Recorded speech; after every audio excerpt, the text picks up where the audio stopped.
America, my name is Osei-Frimpong, and I'm going to give you a special tonight because this cat, Magnone's got me thinking about some sort of thoughts. And I was telling Crystal Ball, that I was going to go live on the issue, and she said, well, make sure you enjoy your FBI visit. So I want to start off by saying, hello, FBI. Thank you for taking the time to watch my stream. I hope you learn a few things about things. And I do not support the assassination. It's not my way of dealing with the political situation in America, but I can understand why he did it. And I'm going to explain to you why he did it. So you're welcome for the analysis. And also, while it is not my way, I also don't feel like it's especially my business to get in the way of his way. So if you CEOs can't protect yourselves, that sounds like a you problem. That sounds like a you problem. So while it is not my way, and I want to be very clear, I do not think I am not a threat to murder anybody because that is not my way. I do not know how to shoot a gun, and I've had a gun pointed at me and I just don't like that feeling. But if that's Magnone's way, I am going to it's also not my way to stop him. That's not a fight I'm willing to die on, because we have to understand that Brian Thompson, the CEO of United Healthcare, the man who died, is a whole villain. He is a whole villain. And not only did United Healthcare lead the broken industry in denying claims, those claims went up under Thompson's watch. The denied claims went up under Thompson's watch.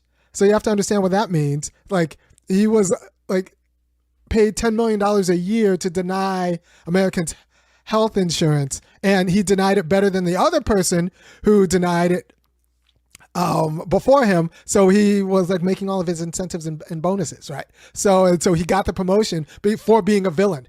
Brian Thompson was promoted for being a villain. It's not that I don't have the intellectual capacity to do Brian Thompson's job, and I'm sure many of the people here have that capacity to do Brian Thompson's job. I don't have the quality of villainy required to do Brian Thompson's job. And that's how he got paid. He got paid for his villainy, and he died for his villainy.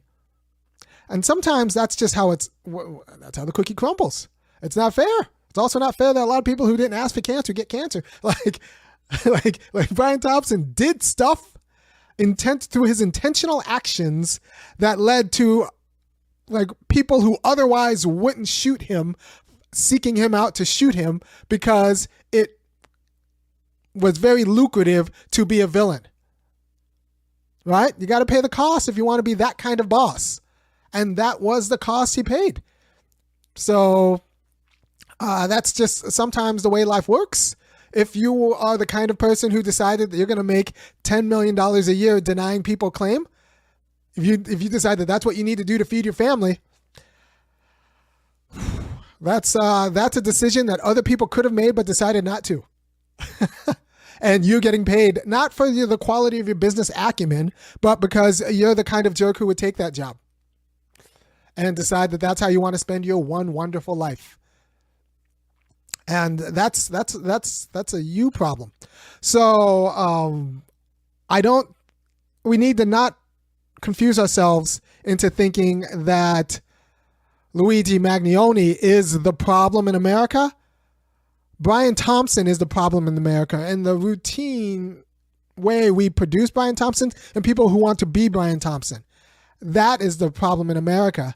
And Luigi Magnone, I don't think he's the answer, but he is a answer. For example, I'm doing a late night stream on healthcare that I wouldn't have done without Magnone. You could have 50, 60, 70 rallies on healthcare, but you're not going to get people talking about the issue like Magnone did. So you can't deny that we have a cultural problem, and one solution to that cultural problem is to take out the right victim. And man, the thing is, he took out the right victim, because no amount of digging on Brian Thompson is going to help him. In that way, he's kind of like Kamala Harris, where people are saying, well, Kamala Harris needed a longer campaign, but the problem is the longer she campaigned, the more voters she lost.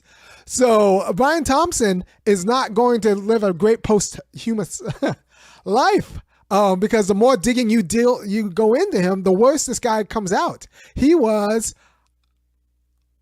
a midwit villain, a midwit final boss.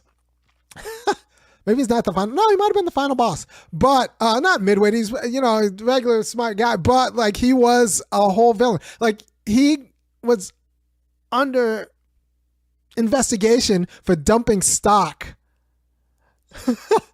without telling the shareholders, and like him and his whole cadre is like under investigation for some $150 million kind of stock dump that is a surprise to the shareholders. So they're going after him for a breach of fiduciary interest. So he was like a villain who's like not even on the side of like capitalism.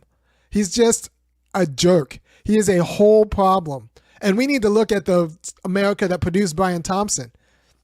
And I think if you take care of Brian Thompson and deal with him, then you don't get Luigi Magnone.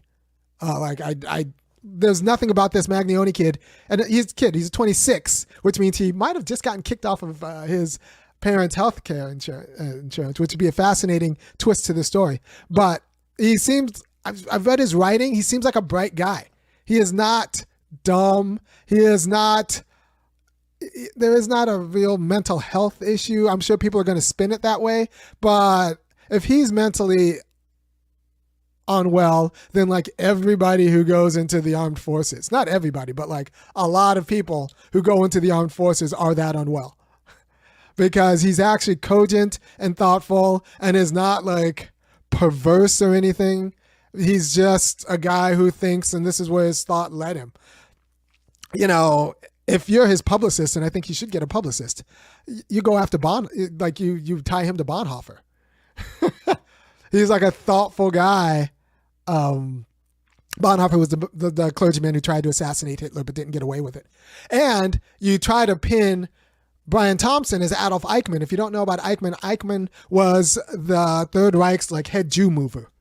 He didn't consider himself anti-Semitic. Some of his best friends were Jews. He was just a really good bureaucrat, and he was good at moving Jews from point A to point B, and where point B was a death camp. He was just good at that part of the job. And he was just a bureaucrat who was like, well, if I put the trains this way and I do that, and I can move them from this sector to that sector.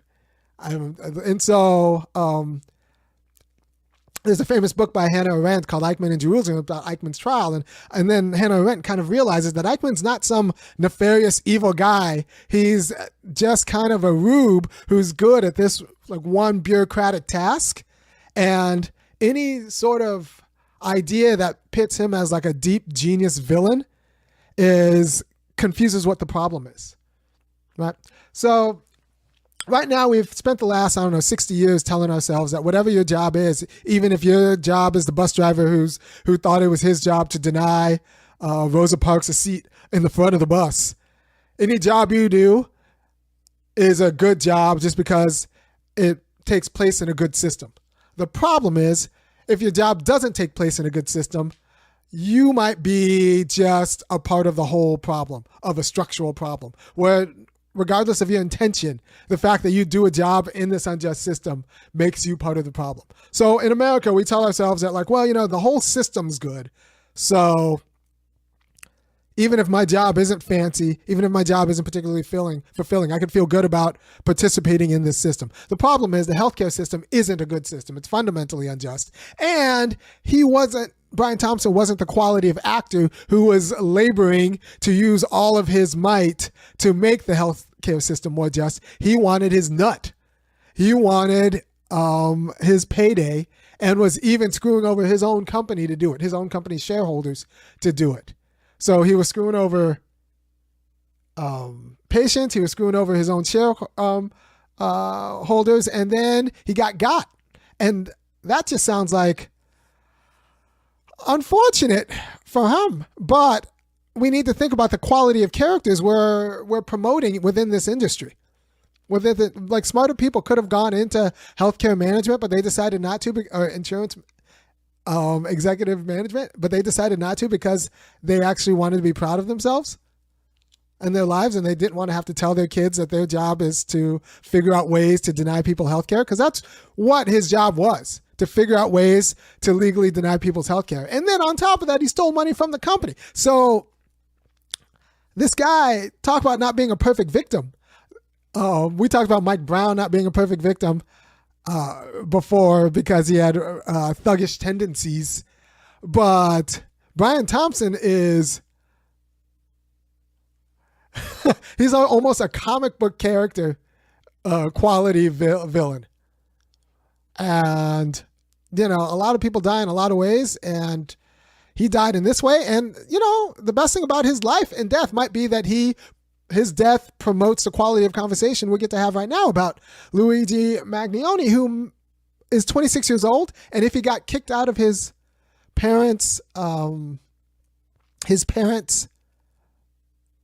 insurance, would be kind of a fascinating tale of this is what happens when the faceless people become have faces and guns and minds and decide to get to you. We've been talking about pitchforks ever since Occupy, but this is sometimes what a pitchfork looks like.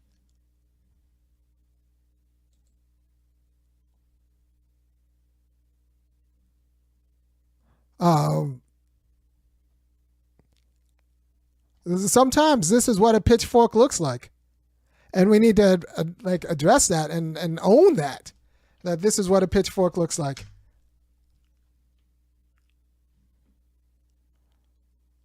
So I want everyone go ahead and hit me in chat, because in my mind, Magnone is standing on business, and he is fighting not necessarily for everyone, but he's fighting for himself, and he's fighting for the people.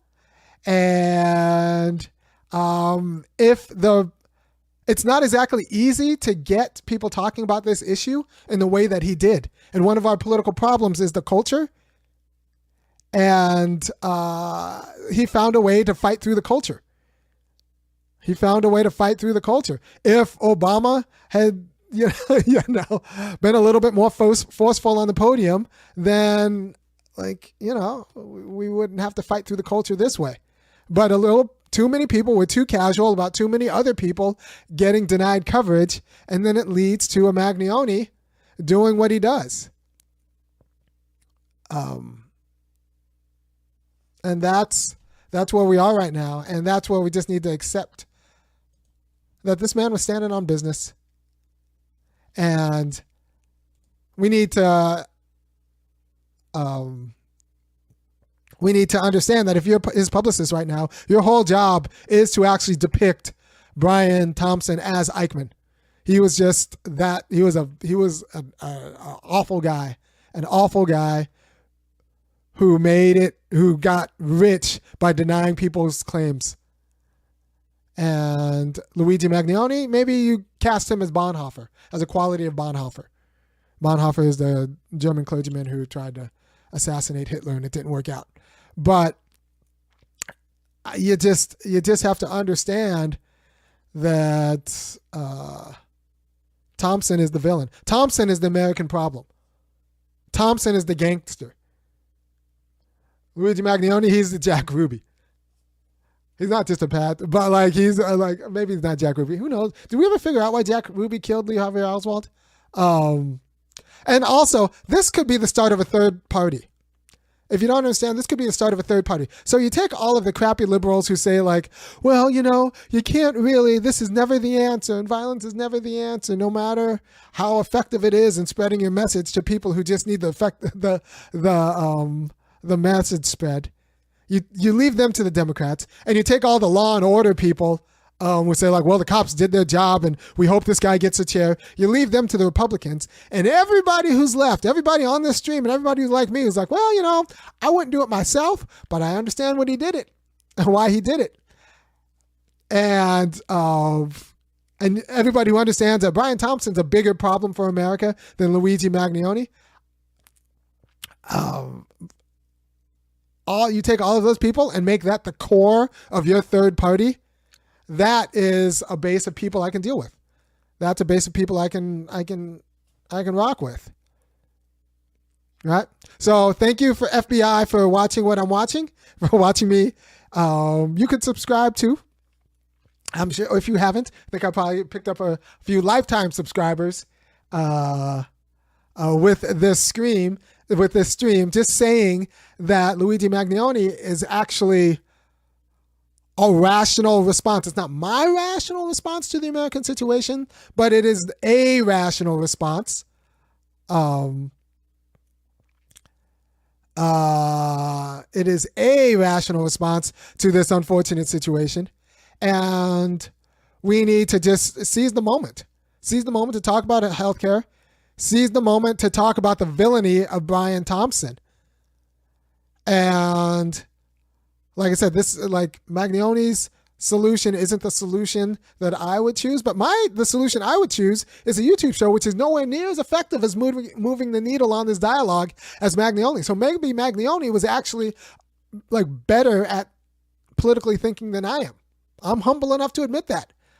He might be right. Still, I need some more convincing, but he might be right. I'm open to the possibility that this was the right political tactic to get the nation talking about a more just healthcare system. Because whatever we were doing for the last, since 92 hasn't been working. So, by the way, if you appreciate what I'm doing, you have to understand I'm making myself downright unemployable right now by talking like I'm talking. So what I need you to do is go over to www.funkyacademic.com and kick in $5, $15, or $50 a month so that I keep giving you a quality of truth that you're not going to get anywhere else in the YouTube space with people who are who actually care about getting a job, a better job. So I need you to go to www.funkyacademic.com, kick in $5, $15, or $50, because nobody's going to tell you that Brian Thompson is a bigger problem than Luigi Magnone. And we need to figure out as an American project how to stop producing Brian Thompsons. We need, and the Luigi Magnones will take care of themselves. You read Magnone's stuff, and he's actually just a thoughtful kid. I would like to just sit down and talk with him. Not to talk him out of things, because he might be right. More just to hear what's going on, because he might have had solutions to problems I don't see in the same way. I also think it's a little bit hilarious that we find out that he got caught flirting. If that's the one thing that got him, if the facial recognition wasn't going to get him with just the eyes, but definitely got him when he pulled down the mask to flash a smile at the lady at the hostel, if that's what got him in, that is a hilarious bit of I guess shooters got to shoot, It's hard to retrain that muscle if that's you, if that's been you your whole life. So yes, hi Big Brother, hello FBI, hello the other people who are not FBI who are watching, and we need to, someone said, how do we stop producing Brian Thompsons? Yeah, we need to go after the churches. And when I say go after, that doesn't mean shoot them up. That's different. And I want to be very clear. We need to go after ideologically their churches, their families, because how they do family, how they do church, how they do school, all of that is a mutually reinforcing institution to create the quality of jerk who thinks that it's perfectly okay to make your entire life's work, what you do, to make your entire life's work figuring out other ways to deny people claims. That's your entire life's work, and you've just been taught that that's okay. So we need to figure out all of the institutions that mutually reinforce each other that allow him to think that. And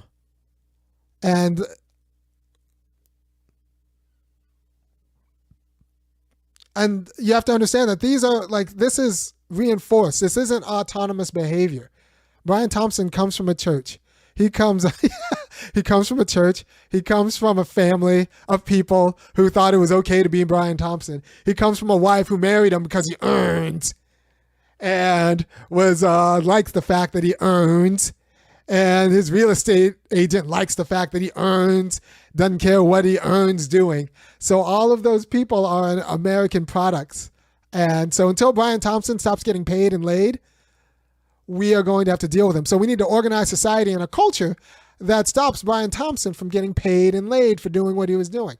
And then he'll do something else. More banal.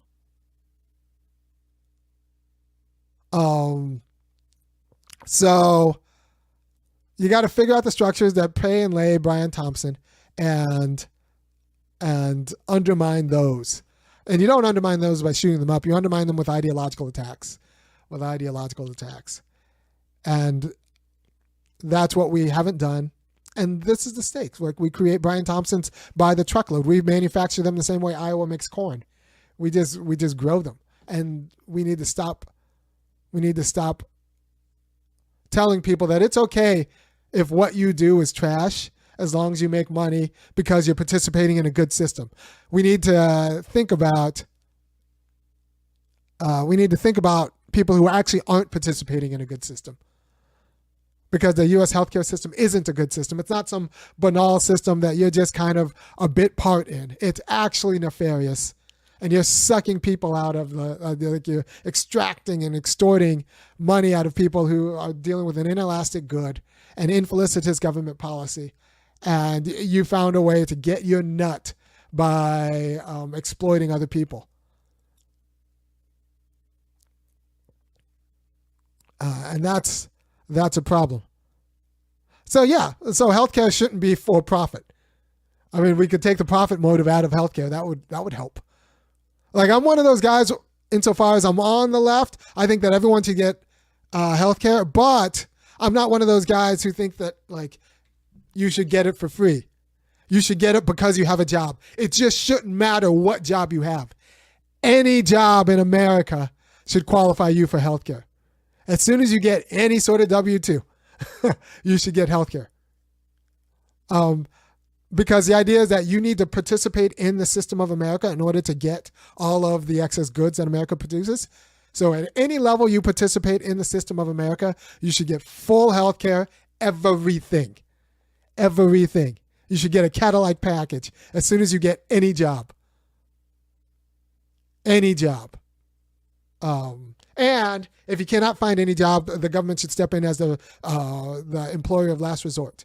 So you get a unionized job, $25 an hour, doing whatever project your local, state, or federal government needs, and you get all of the health care. The problem with just unqualified health care is that there's a lot of work that goes into meeting you. There's a lot of work that goes into all of your, keeping you healthy. And you need some sort of system where the people who get worked on by the coterie of doctors and specialists and all of that also participate in the system. So as long as they participate in civil society, they should get full health care. They should get full health care, like completely disproportionate to the money you earn. But the fact that you participate as a member of a civil society and a job, you should get all of the elective care, all of your health care taken care of. And that's a more just America. So I'm a federal job guarantee guy with the federal government, stepping in as the insurer of the employer of last resort. And then once you have a job, you get all of the things. You get all of the things that America provides. So what we have to talk about is that Luigi Magnone is not nuts. He's not crazy. He was standing on business. And he came to the problem in a way that I don't agree with. He addressed the problem in a way that I don't agree with, but in a way that makes rational sense. It's just not the particular variety of solution that I think is the right one. But it's more effective than my solution. So I can't, if my solution hasn't gotten people talking about healthcare the way Magnone's solution has gotten people talking about healthcare. He picked the right victim. It's very important to pick the right victim. Usually people pick the wrong victims, so you get like a mass shooting or something like that. But Brian Thompson, the more digging you get into them, the worse he is. So like, mwah, in terms of victim, you picked the most unsympathetic character to knock off. And he's even better because he's low-key unsympathetic. He's not immediately unsympathetic. You hear, oh, he's just a family guy. And then you look like, well, he's a family guy who's also stealing from his company. Oh, he's a family guy who's led the company he steals from into to being the leader in denying people coverage who are under the United Care insurance scheme. So the more you dig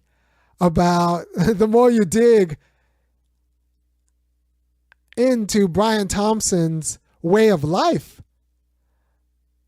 the worse he becomes, which is awesome for Luigi Magnone, because he just needs to give a few interviews and just be honest about this and just kind of be honest about where he's thinking.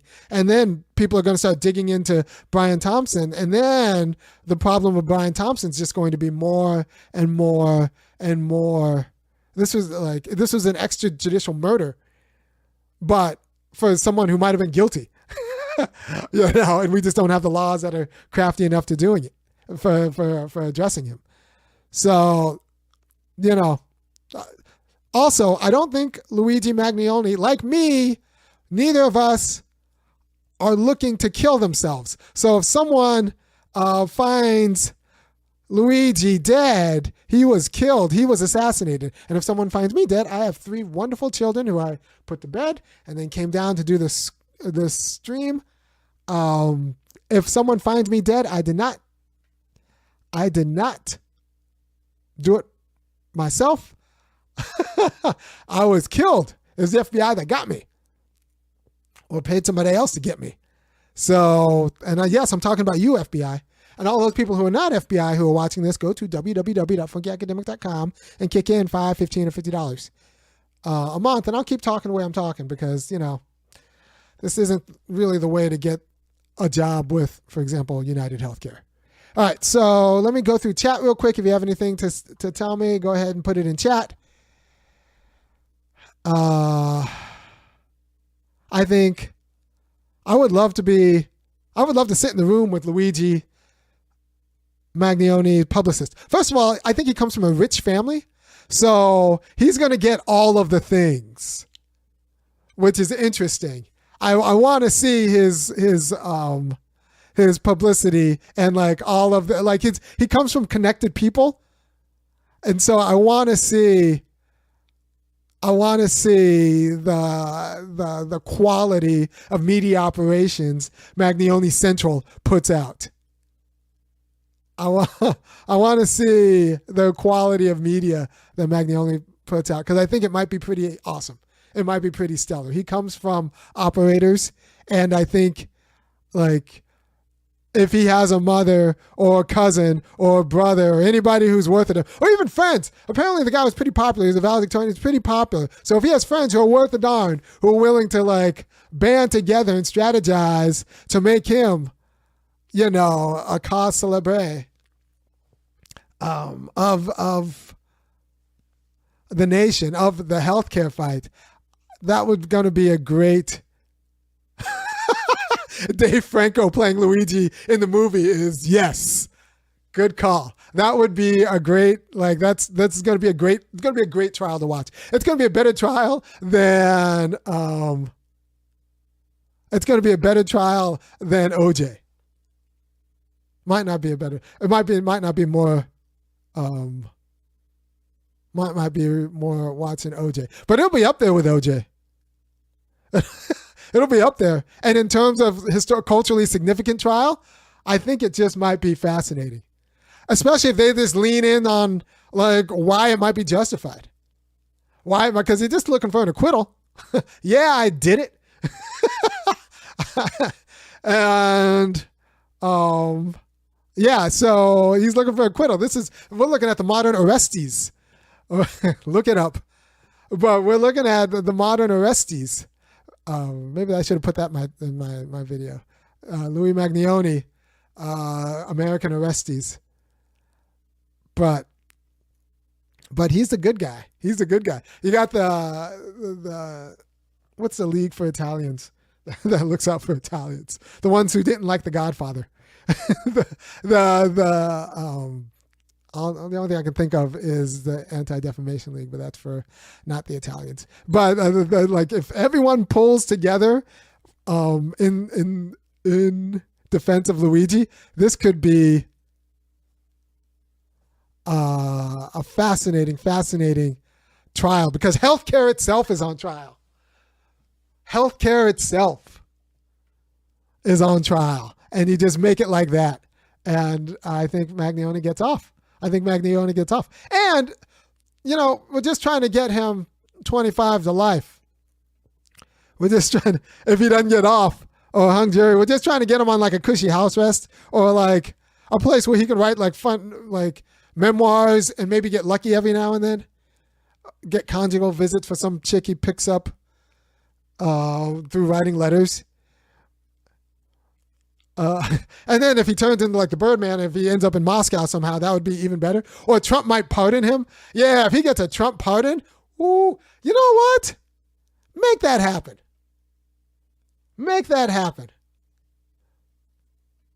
Run on a Trump pardon. If Trump pardons him, man, that would be OG. That would be, a Trump pardon would be, that would be incredible. Although it might be a state crime, so Trump might not have jurisdiction. Although he can probably commute a death sentence. Yeah, he could probably commute a death sentence and turn it to life in prison, because it might be a state crime. I don't know, he crossed state lines. If it was somehow a federal crime and Trump pardoned him, that would be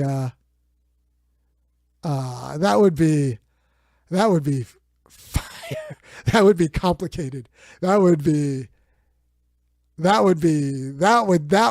interesting.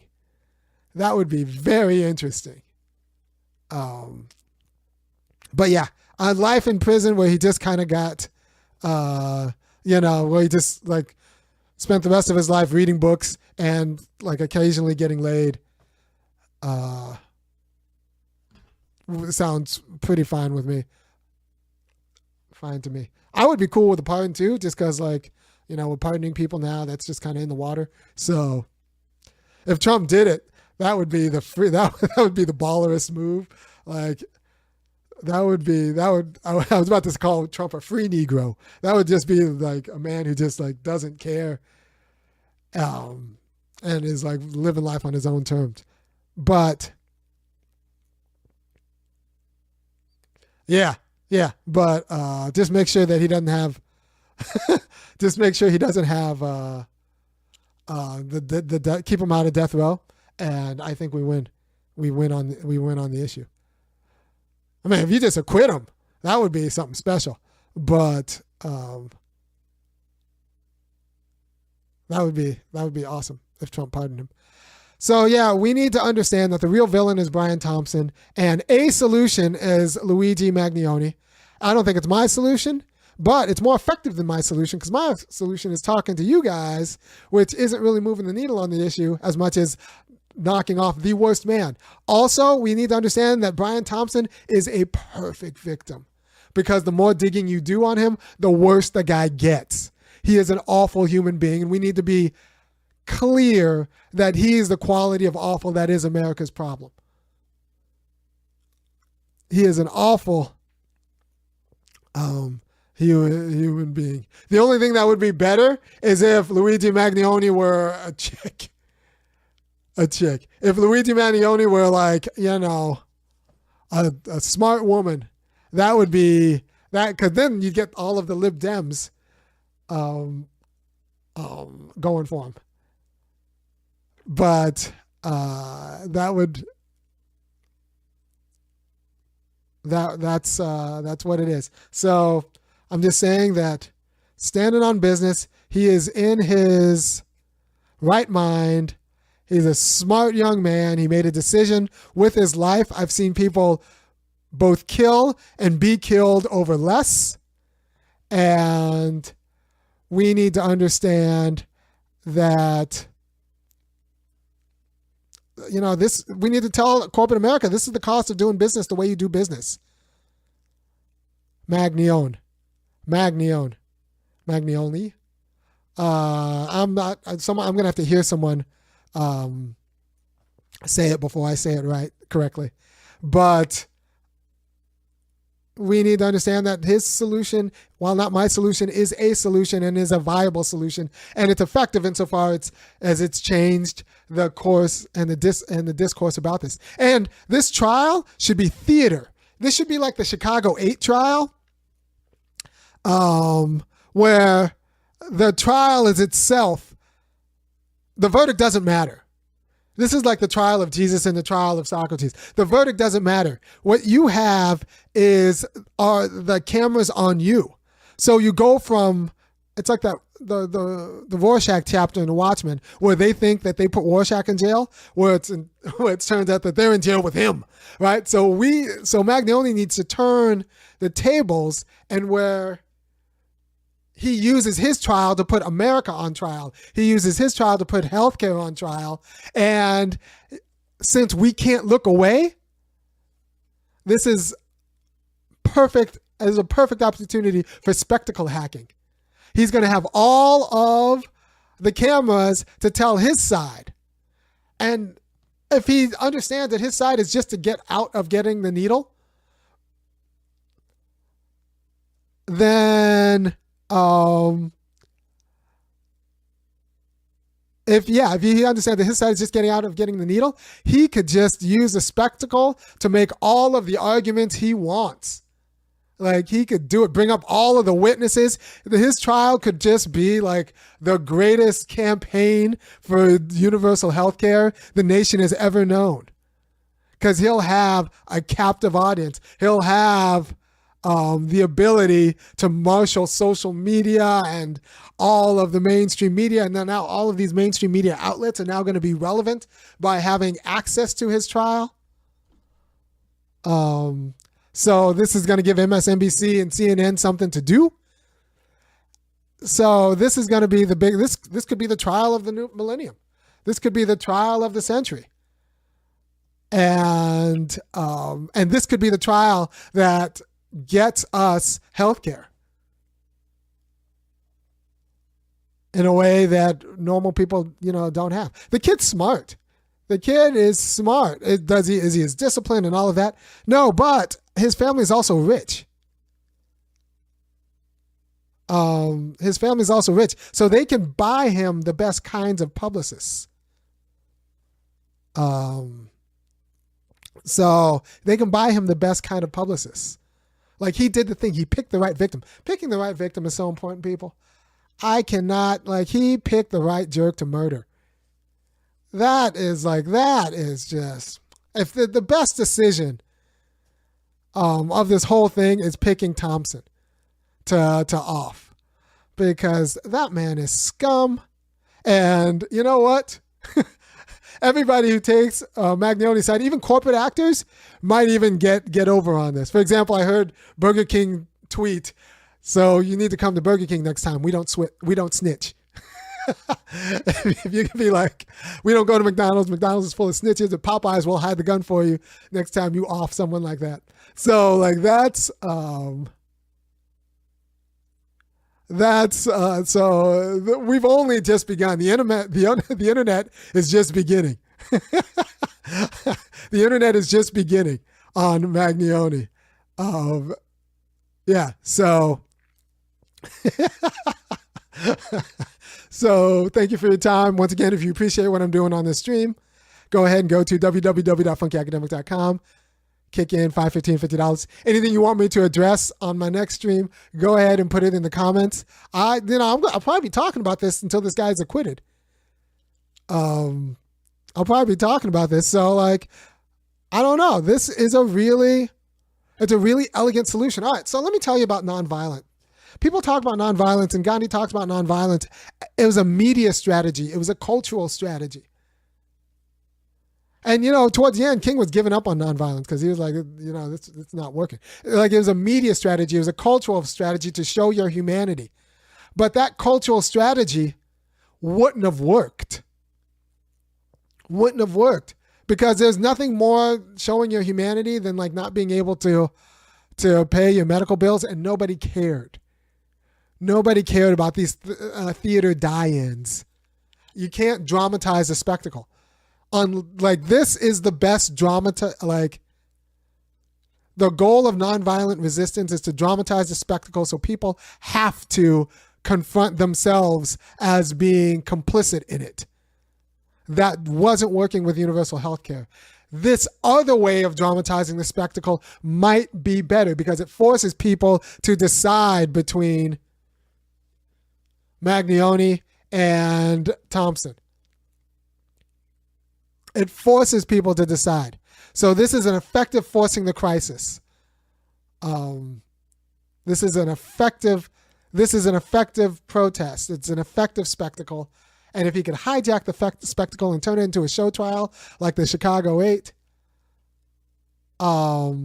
then like it's the best he could do with his one life. His one life will be more meaningful than a lot of our lives. It's not my choice. It's not my way, but it's his way, and it might be better than my way. I'm just sticking with my way because it's the way I've thought through. But yeah, he's found a way to hijack the cameras and get America talking on his terms.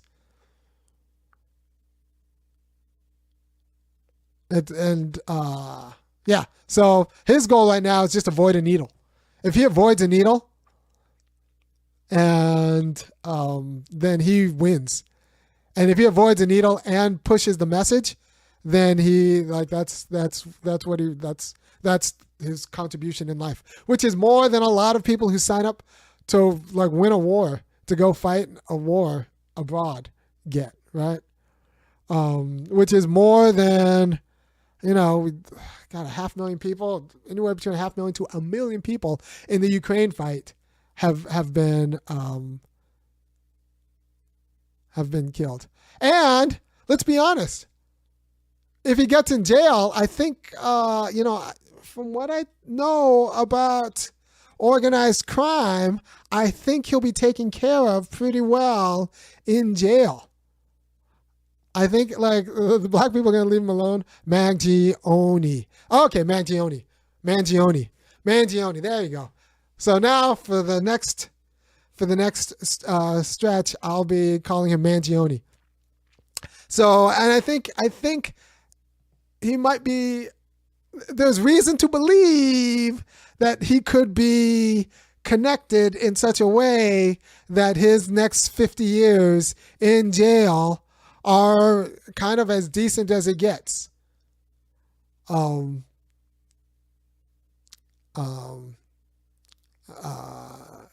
so that's what I'm hoping for Mangione. And what would be, I'm hoping he gets just life and doesn't end up with a death penalty. And it's life with people taking care of him inside, and he doesn't end up, taking his own life. But it would be pretty baller if he gets like a Trump pardon. That would be awesome. That would be awesome. Especially because, people do get out of jail for killing somebody. It depends on what you killed them for. Like, you do get out of jail for killing somebody. It's not necessarily life. And so it's just important for us Americans to understand who the real villain here is. And it's not that Mangione's a hero. He's just an associate villain. He is an associate villain. And we need to understand that the real villain is Brian Thompson, a man who got his nut, who made $10 million a year by leading the industry in denying claims and also stealing from his company. and like, you know, you decided to do that with your life. Mangione decided with his one life to take a life, to take Brian Thompson's. Brian Thompson decided with his one life to make a ton of money denying people claims. Yeah, did you see it? Like, yeah, he's like Mangione. He's got pins in his back. He's probably under chronic pain. And yeah, so this is going to be a fascinating bit of, this might be the most interesting thing that happens in the judicial system in my life, just because the judicial system is pretty much cooked for progressive causes for the rest of my life. But this, where you force the cameras on your issue, that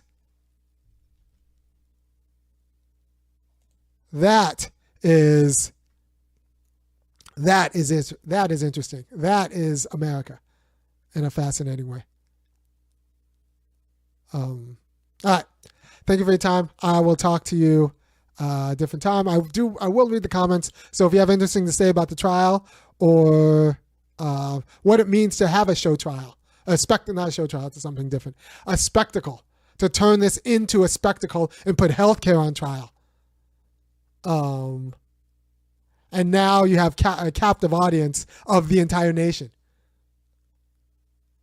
So this is the best thing that could have happened to the healthcare movement if it's organized right. And let's be honest, that's not the worst way to spend your life. Like, you've expended your life getting healthcare for the nation in a way that nobody else has in my life.